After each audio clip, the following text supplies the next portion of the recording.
Bueno, está con nosotros el diputado nacional Alejandro Snopeck. Alejandro, ¿cómo le va? Buenas noches. Muy buenas noches, un gusto estar acá nuevamente en tu programa. Bueno, hablábamos de dos temas, ¿no?, que realmente preocupan y mucho. Una, la cuestión de los precios, esta situación que parece que el gobierno de Mauricio Macri no termina de encontrarle la mano. Se habla de que se había presupuestado una inflación de 17%, ya sabemos que no va a ser esa. Los primeros 4 meses se habla algo así como de 8%. Y claro, la inflación no baja, ¿no? No da tregua. No da tregua, y ustedes plantearon que bueno, hay que hacer algo con los sectores más vulnerables. Hablemos primero de este tema. Así es. ¿Qué significaría? Si uno analiza y mira la inflación en los últimos 16 meses en Argentina, sí, el 48%, es decir, casi el 50% de incremento de los precios de los bienes y servicios en Argentina. Y el impuesto inflacionario, porque es así, es un impuesto, la inflación es un impuesto, a quien más carga o contra quien más afecta es contra los sectores asalariados, aquellos que reciben su ingreso una vez al mes y que vienen además corriéndola por detrás a la inflación, porque los salarios se han ajustado a valores inferiores al aumento de la inflación. Entonces hace que en definitiva se pierda poder adquisitivo. Y si hay pérdidas del poder adquisitivo, lo que sucede es cuando uno tiene que el 80% del Producto Bruto Interno es el mercado interno, si hay pérdida del poder adquisitivo se resiente el poder de compra y entonces todo va para atrás y entramos en lo que estamos en este tiempo, que es un periodo de recesión en Argentina con una inflación. Claro, que se llama la estanflación. Así es. Entonces realmente preocupa y mucho.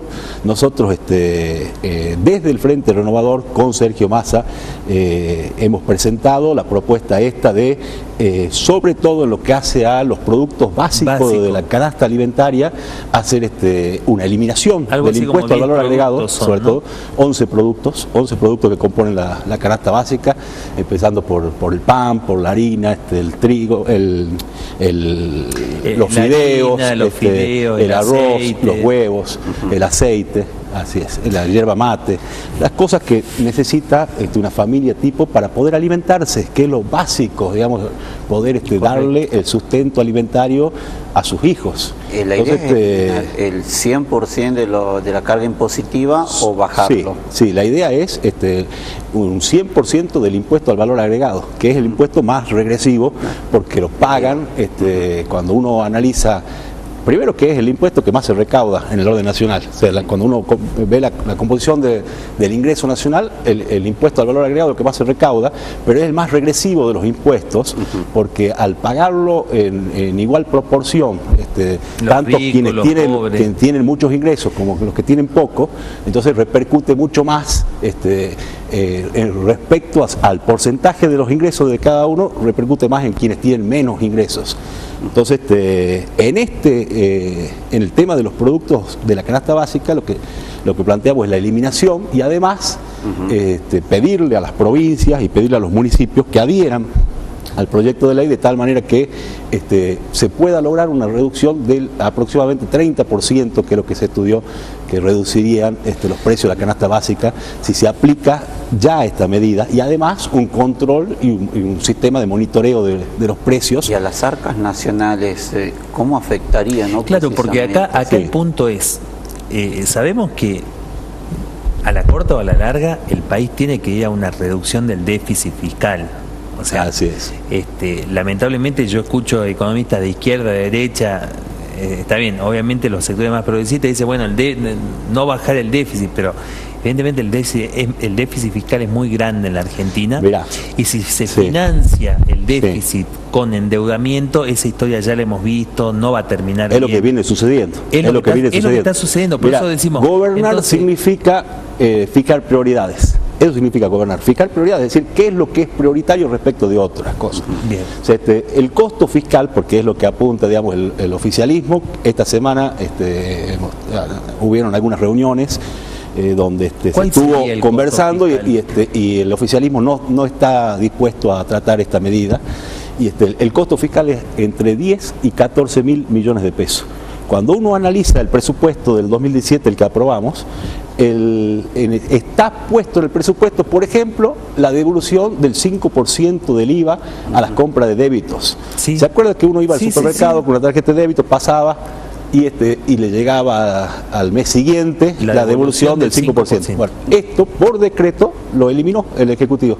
Es decir, que se ahorraron allí. Ya no está. Ya no está la devolución de así es. Así que ahí se ahorraron 8.000 millones de pesos aproximadamente, que está presupuestado y que no se están aplicando. Es decir, que ahí habría una fuente. Algo así como por otra parte, también se presupuestó en el 2017 15.000 millones de pesos para lo que era la devolución de las compras, hasta 300 pesos para los jubilados. ¿Se acuerdan cuando se aprobó esta ley? Bueno, de esos 15.000 millones de pesos, no se van a aplicar más que entre 4.500 y 5.000 millones de pesos. Es decir, que hay 10.000 millones de pesos ahí, excedentario de ese programa. Estaría. Pero además, como yo decía hace un rato, gobernar significa fijar prioridades.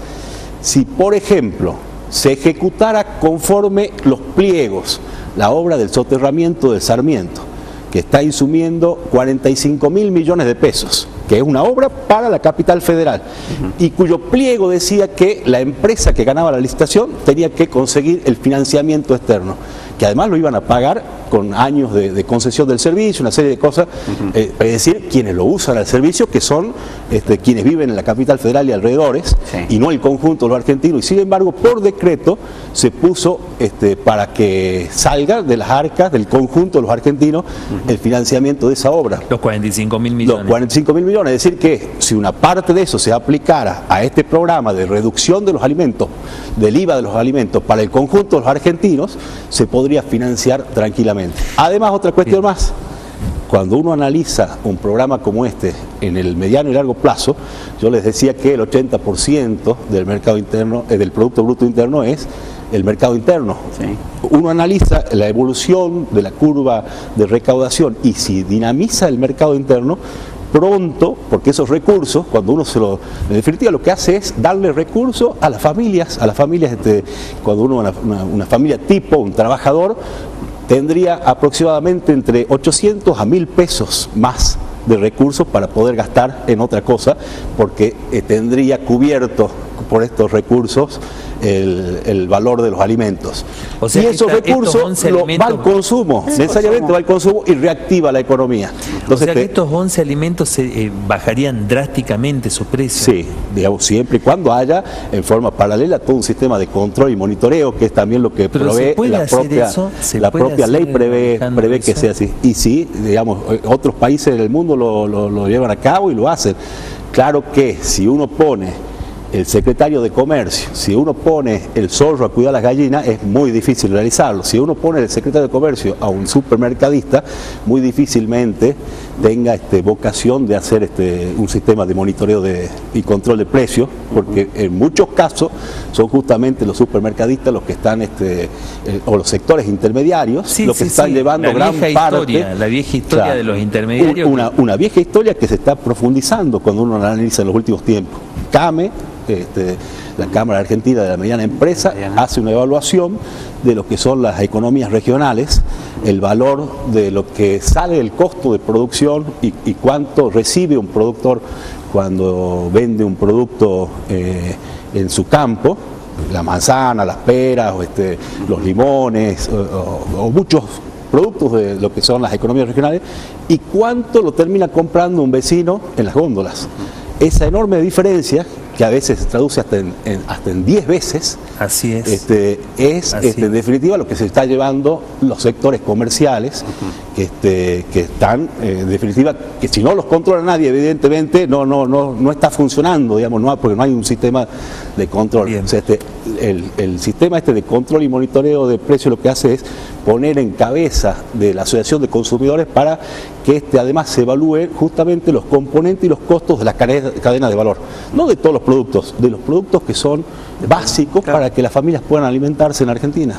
Bien, clarísimo, entonces se puede hacer y están los recursos para hacerlo. Así es. Ahora, se ha conformado en el Congreso una comisión para una reforma impositiva, el viejo tema del que se acaba de hablar, ¿no es cierto? Así es. Esta cuestión de los impuestos directos, que son los que más recauda los entes recaudadores.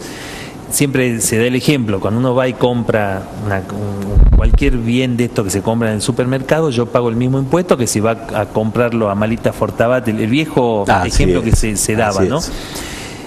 ¿Hay claridad en cuáles son los impuestos más distorsivos que por ahí impiden que la economía arranque? Y bueno, el más distorsivo es justamente el impuesto al valor agregado, como te decía hace un rato, pero también cuando uno ve la composición del impuesto a las ganancias y que está pesando y que sigue pesando sobre la espalda de los trabajadores, cuando el salario en realidad no es ganancia, bien. Entonces allí veo una distorsión. Pero así como esa hay muchas distorsiones. Yo estoy integrando la comisión bicameral de 30 legisladores, 15 senadores y 15 diputados nacionales, que tienen por misión evaluar el proyecto que va a mandar el Ejecutivo. Por supuesto no nos vamos a quedar allí porque la idea es, de hecho, ¿Usted tiene un anteproyecto del Ejecutivo que tenemos, lo están analizando? La forma, todavía no lo tenemos, dice el Ejecutivo que lo va a mandar, de hecho, al estar ya compuesta la comisión, bien. El Ejecutivo tiene 365 días para enviar la propuesta, o sea que ya empezó a correr el plazo para que el Ejecutivo mande. Dice que lo van a mandar después de las elecciones de octubre. O sea, no importa, digamos. Ustedes pueden ir trabajando en propuestas. Sí, por un lado eso y por otro lado se está haciendo, digamos, desde lo que es nuestro bloque, estamos haciendo en paralelo un estudio, digamos, de lo que sería la reforma integral del sistema tributario, porque estamos viendo, y ya por algunas declaraciones que hubieron, que en realidad lo que quiere hacer el Ejecutivo aparentemente es un parche. Pues dice, bueno, o quiere hacer en parte la reducción de lo que son los que le llaman los impuestos al trabajo o la flexibilización laboral, pero no en el sentido de lo que nosotros decimos que hace falta una reforma de tal manera que se achiquen las brechas estas distorsivas que hay, pero no solo brechas distorsivas en cuanto a las personas físicas o jurídicas individuales, sino también en cuanto a las regiones en la Argentina. Nosotros vemos, cuando uno habla de impuestos y que todas las regiones del país tienen un mismo componente impositivo, cuando en realidad hacer una inversión en la puna jujeña no es lo mismo que hacerla a la vuelta del obelisco. Es las posibilidades de esa inversión y todo son de promoción. Así es, impuestos diferenciales en Argentina. Mi padre, el ingeniero Carlos Daniel Snope, cuando integraba la Comisión de Presupuesto y Hacienda, cuando era diputado nacional, él había presentado un programa que se llamaba Corrección de los Desequilibrios Regionales en Argentina y que tenía que ver con impuestos diferenciales. Tuvo media sanción en la Cámara de Diputados de la Nación y lamentablemente en el Senado no había o no hubo. Ahora, increíble incluso que de los jujeños, en el Senado no se trató y en definitiva no fue ley. Pero a insistir con esto, lo hemos conversado en el bloque del Frente Renovador, Sergio Massa está plenamente de acuerdo, vamos a propiciar que hayan impuestos diferenciales en Argentina, porque no es lo mismo, digamos, cuando el mismo presidente habla de igualar oportunidades. Digamos, se igualan oportunidades de dos formas, con la educación de calidad y con trabajo digno y genuino para los padres de esos niños. Para que haya trabajo digno en todas las regiones del país, lo que hace falta es poder darle a esas regiones que están más postergadas en Argentina ventajas competitivas como para ponerlo al país en igualdad de condiciones. Bien. Así que estas cosas vamos a plantear el proyecto que hemos presentado, que es de mi auditoría y que me acompañó Sergio Massa en la firma, con Marco Lavagna, que tiene que ver con una compensación fuerte a los fletes en Argentina. Y es parte de lo que es la reforma tributaria, porque significaría tomar como crédito fiscal IVA una parte sustantiva del costo de los fletes, de tal manera que producir... bajar los precios. Claro, bajan los precios y que producir a 2.000 kilómetros del puerto de lo mismo que producirlo a 100 metros del puerto. Debemos hacer que la Argentina en su conjunto sea una sola baldosa, como hicieron otros países del mundo. Bien, para cerrar, Alejandro, te pido alguna opinión sobre la situación del justicialismo en Jujuy. Bueno, es compleja la situación. En mi caso, yo soy presidente del Partido Blanco de los Trabajadores, que es el partido donde lo refundamos nosotros en el 2007, es el partido, el viejo partido, el legendario partido que supo ser la trinchera donde estuvo el peronismo en la época de la proscripción.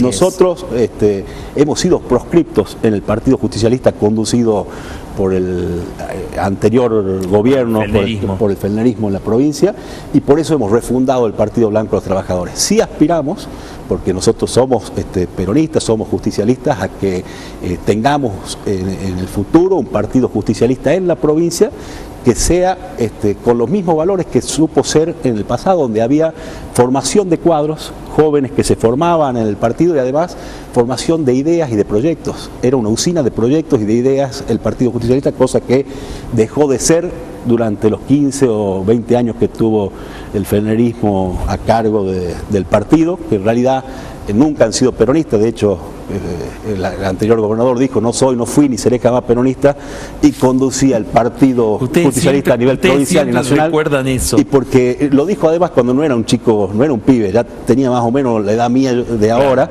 ya era maduro, tenía una formación, su ideología estaba clara, y sin embargo condujo el Partido Justicialista, y eso es lo que le hizo mucho daño al peronismo, porque mucha gente, o sobre todo los jóvenes, creen que esto que vivió en la provincia de Jujuy fue conducida por el peronismo, y esto no es así. Dice, el peronismo le hizo mucho daño a Jujuy, y tiene razón de que quienes se llamaban peronistas le hicieron mucho daño en la administración, cuando uno veía una provincia prácticamente al borde de la anarquía, con el caos social que se vivía, con corte de ruta permanente. Bueno, gracias a Dios, y porque hemos formado junto con el radicalismo, muchos sectores peronistas y otros partidos, otras fuerzas políticas, el Frente Cambia Jujuy. Jujuy se ha reencauzado en el camino de la paz y el crecimiento. ¿Puede no tener una oposición el gobierno justicialista? Pregunto. Acá, por ejemplo, Marcelo Nasif dijo: no sé si es momento en que haya oposición en Jujuy, tal vez sea el momento para hacer otras cuestiones. Pero digo, hay sectores del justicialismo que dicen: no, bueno, pero el Frente Primero de Jujuy o el sector de ustedes no puede ser juez y parte, no pueden ser una coalición con el gobierno y al mismo tiempo ser control.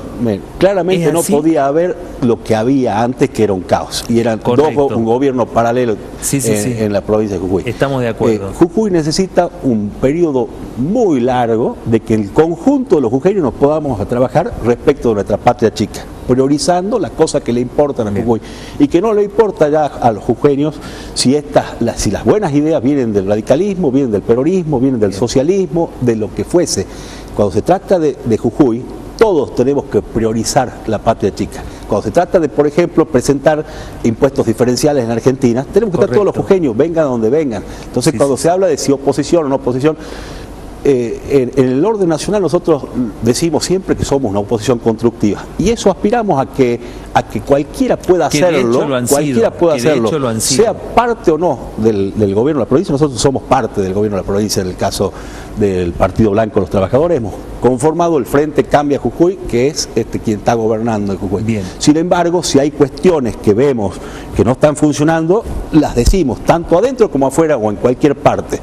Ahora, respecto de las cosas que estamos de acuerdo, cuando vemos a Jujuy, por ejemplo, ganar una licitación nacional para proveer energías renovables y la construcción de la mega planta de producción de energía, la Puna, bueno, por supuesto nos ponemos a disposición del gobierno de la provincia para potenciar esto y que lo podamos hacer entre todos los jujeños. Bien. Este es el espíritu que yo creo que tiene que reinar en Jujuy, por lo menos por los próximos 20 años, para achicar la brecha que nos han sacado otras provincias. Bien, muchísimas gracias, diputado, y prontamente lo vamos a volver a invitar. Bueno, muchas gracias a ustedes y a disposición. Bien, el diputado Alejandro Snopek charlando con nosotros. La pausa y ya vamos con las cosas Política 2.0, la política en las redes sociales.